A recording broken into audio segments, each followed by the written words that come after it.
안녕하십니까. 주역 64개 노트 정리. 이번 시간은 지수사 세 번째 시간입니다. 전체적으로 89번째 노트 정리입니다.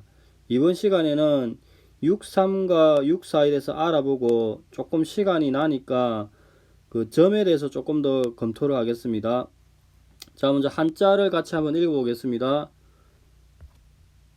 63 사홍여시 흉 사홍여시 대무공야. 자, 다시 한번 읽어보겠습니다. 사홍여시 흉, 사홍여시 대무공야. 군사가 혹시 시체를 수레에 싣고 돌아오면 흉하다 이야기합니다. 상활, 사홍여시는 크게 공이 없음이라 이렇게 이야기합니다. 기본적으로 이렇게 63의 자리는 이제 강을 타고 있죠. 양강을 타고 있는 자리이고 제자리는 아니죠. 그래서 응도 없죠.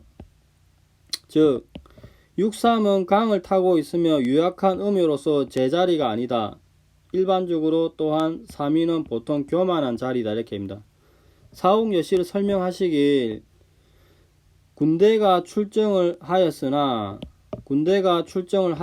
전쟁에 패하여 많은 병사들이 죽었으니 공이 없다. 즉 전투에 나가서 패한 경우라고 이야기합니다. 그러면 여기서 왜 시가 나오는지 조금 궁금하죠.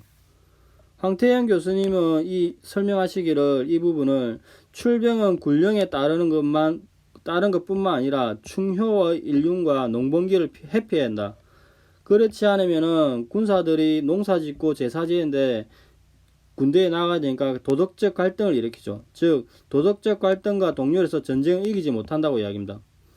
이거는 무왕의 맹진 출전 고사 중에 나온 부분으로서 아버지 문왕이 죽은 후에 군대를 일으키고 그 문왕의 신주를 중군의 수레까지 짓고 맹진까지 출전하려고 하니까 백의와 숙제가 뭐 탈상이 있게 되기도 전쟁에 나가는 건 효가 아니다 이야기하니까 결국에는 이것을 출상 이후로 출병을 미뤘다는 그 관련 이야기를 하십니다. 이 부분은 이제 황 교수님 책을 직접 보시고 검토하는 게 더 좋을 배우는 게 더 좋을 것 같습니다. 그리고 여기서 실제로 우리가 효를 받았을 때 이 시가 어떠한 의미를 가지는지, 그 다음에 그 흉이라고 했는데 이 흉의 의미도 검토할 필요가 있을 것 같습니다. 다음은 이제 육사에 대해서 보겠습니다. 한자로 보겠습니다. 사좌차무구, 좌차무구 미실상냐. 군사가 물러가 시민이 허물이 없다. 좌차무구 미실상냐. 물러나서 쉬면서 허물이 없다는 것은 상도를 잃지 않음이라. 또 다른 견해는 액면 그대로 해석을 하여서 군대가 왼쪽에 주둔하니 진법의 상도를 잃지 않아서 허물이 없다고 보는 유력한 견해도 있습니다. 그래서 육사는 효 위치상 이렇게 사위인데 그 음효로서 유약하죠. 제자리이긴 하지만, 즉 육사는 음효로서 부당히 제자리이지만 유약하다고 이야기합니다.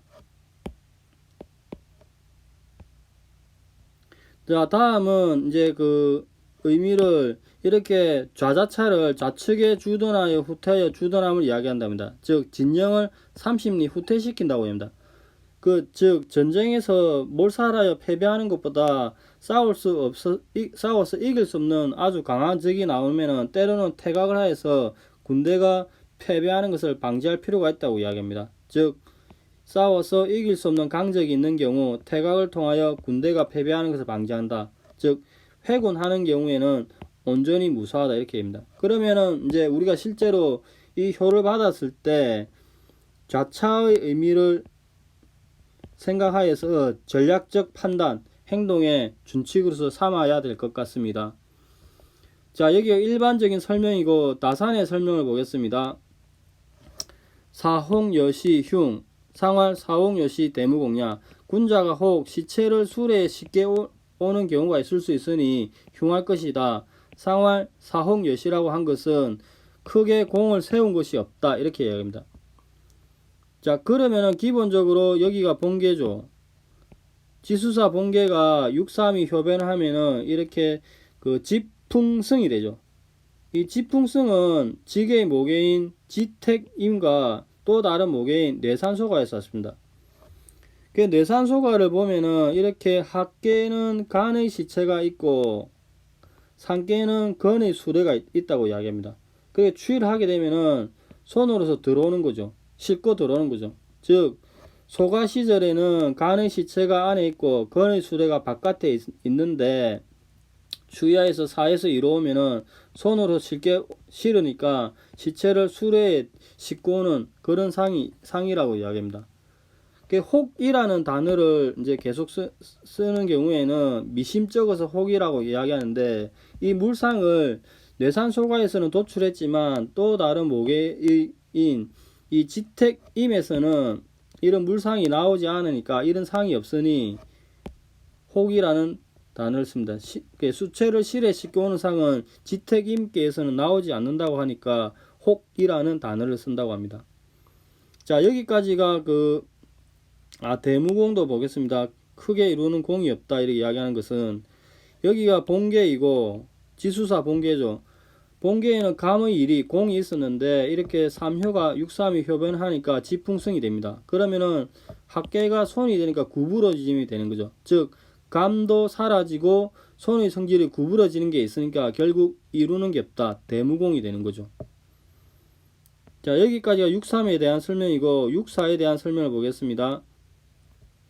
사자차무구 좌차무구 미실상냐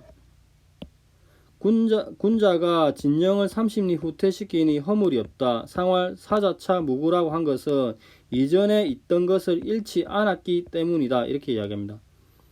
그러니까 자차를 이제 사자차를 군대를 30리 후퇴시킨다고 하는데 여기가 지수사의 본계죠. 본계가 이제 육사가 효변을 하면은 이렇게 뇌수해가 되죠. 뇌수해는 뇌수의 또 다른 모계인 뇌산소가에서 나왔습니다. 그래서 이 뇌산소가계를 보면은 이렇게 간의 진영에 진의 장수가 떡하니 있습니다. 있는데 이래 진영을 이렇게 3에서 이루면 진영을 3이 이루가면은 진영을 후퇴시킨다고 합니다. 한 번 후퇴시킨 범위가 30리라고 보통 이야기를 한다고 합니다. 즉 자차는 군대를 퇴각시킨다는 말인데 소각계에서는 진의 장수가 간의 진영에 머무르고 있다가 추이를 하게 되면은 3이 2로 가니까 뇌수해가 되니까 30리 퇴각시키는 상, 즉 감에 머무르는 그런 상이 나온다고 합니다. 그 다음 허물이 없다고 하는 것은 이렇게 본계가 있는데 이 본계가 지계의 본계가 이렇게 변하면은 이렇게 뇌수해가 되죠. 뇌수해는 이렇게 다른 모계인 지택임에 썼죠. 지택임 합계는 이렇게 태로서 음이 강을 타고 있으니까 위험하죠. 그럼에도 불구하고 이제 1이 4로 상승하니까 이 상황이 허물이 없다 이렇게 이야기합니다.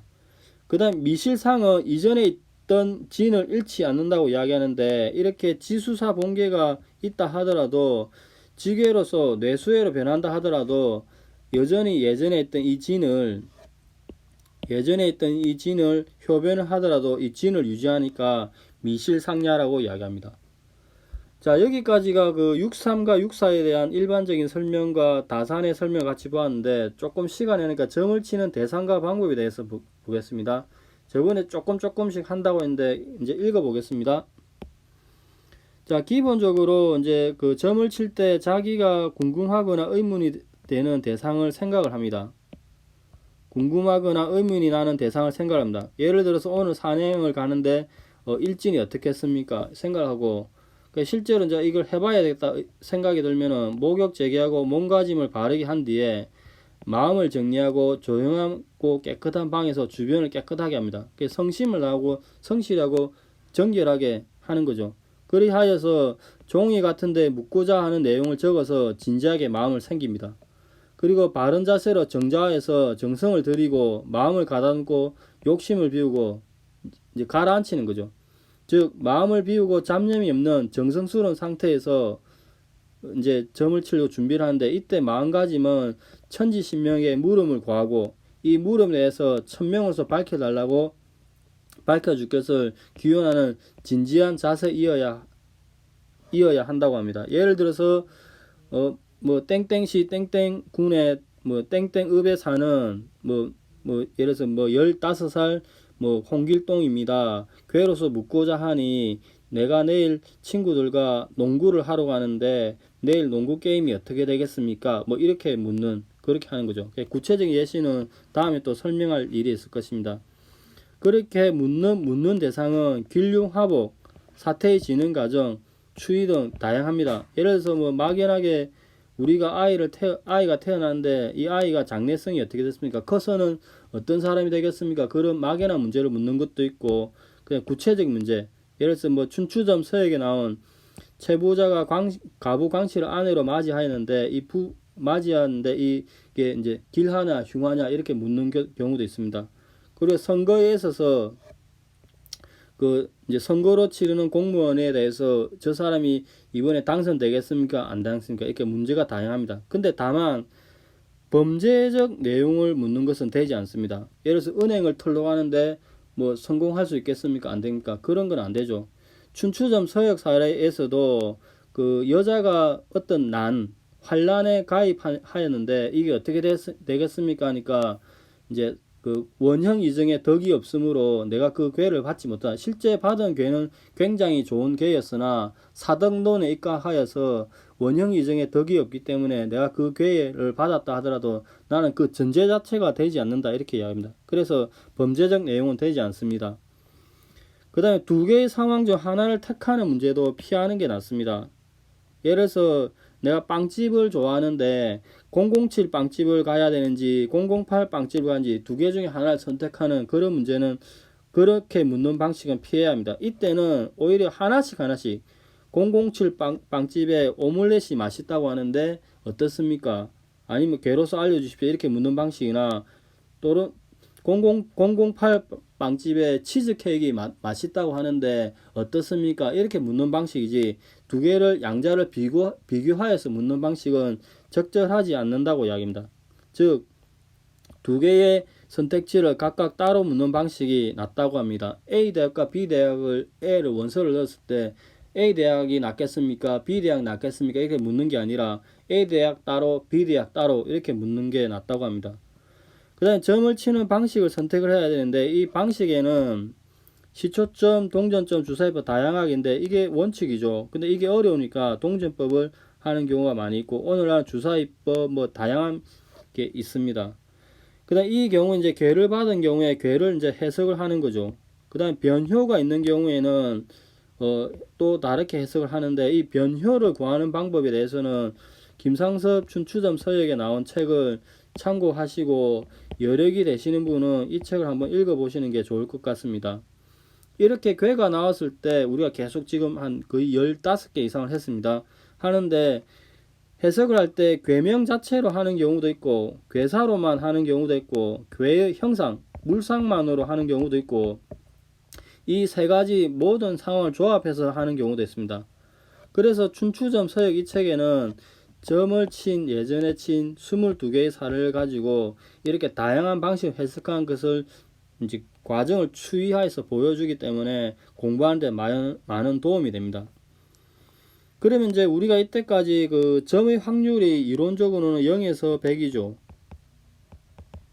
공자는 점을 치지 않아도 현명한 자는 뭐 괜찮다 이렇게 얘기하고 안 되는 사람은 점을 치고, 또 주역이 점서적 기능 위에 의리학적 견해, 군자의 도리, 수기치인의 기능도 있으니까 이를 무시하고 공부하는 견해도 있는데 우리가 계속 이제 주역 개별 괴와 효사와 대상사, 상사를 보고 있는데 많은 문장이 조건절로 되어 있고 명확하지 않고 오히려 해석의 가능성이 넓은 추상적으로 되어 있는 경우가 많으니까 이제 이런 부분을 공부하면서 이제 주역이 신비화되어 있는 측면을 많이 제거를 하는 거죠.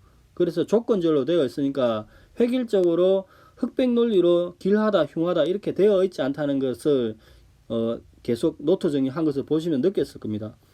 그러면 이렇게 주역의 점사적 기능이 있는데 이걸 여전히 미신이나 그 잡스러운 것을 치부할 것이냐, 아니면 이걸 전적으로 신뢰할 것이냐, 이제 양극단의 논리가 있는데 오늘날 우리가 과학이 인과율로 무장하고 인과율로서 무정하고 이성과 이성이 이제 지배하는 사이인데, 우리가 이제 이성 이외에 다른 것도 있죠. 감성, 무의식, 초의식, 그 심리학에서 이런 게 많이 나오죠. 그래서 이런 무의식적 감정이 존재는 인정하지만 간접적으로 인정되는 분이니까 존재는 증명은 어렵지만은 현실 인정이 되는 그런 상황이 있는 거죠. 그 한의학에서 이야기하는 기도 증명이 되지 않았지만 서양의학에서 이제 기의 존재를 인정한다고 합니다. 이렇게 인과율과 이성으로 지배하는 세상에서도 그것을 뛰어넘거나 그 범주에 벗어나는, 그러나 비과학적이지 않은 그런 게 많이 있죠. 그래서 초감각적인 지각, 마치 그 미드 히어로즈 나오는 예지 능력이 있는 사람들, 우리가 동양으로 치면은 무당 이런 게 있죠. 그 다음에 천지와 상응하니까 동기상응하는 문제. 우리가 왜 이렇게 이야기하면, 우리가 이제 이성적 합리적 시대에 살고 있지만 많은 사람들이 뭐 다치거나 이렇게 하는데 뒤로 넘어져 코가 깨어진다고 이야기하고, 그 백화점에 갔는데 그 물건이 없다가 하필 내가 그 간날에 그 쇼핑백 딱 내가 찾던 게 있으면은, 아, 이게 무슨 누가 내를 도와주는 건가, 그런 느낌을 받는죠. 이게 인과유의나 이성 이런 측면에서 설명되기 어려운 거죠. 머피의 법칙도 그런 거죠.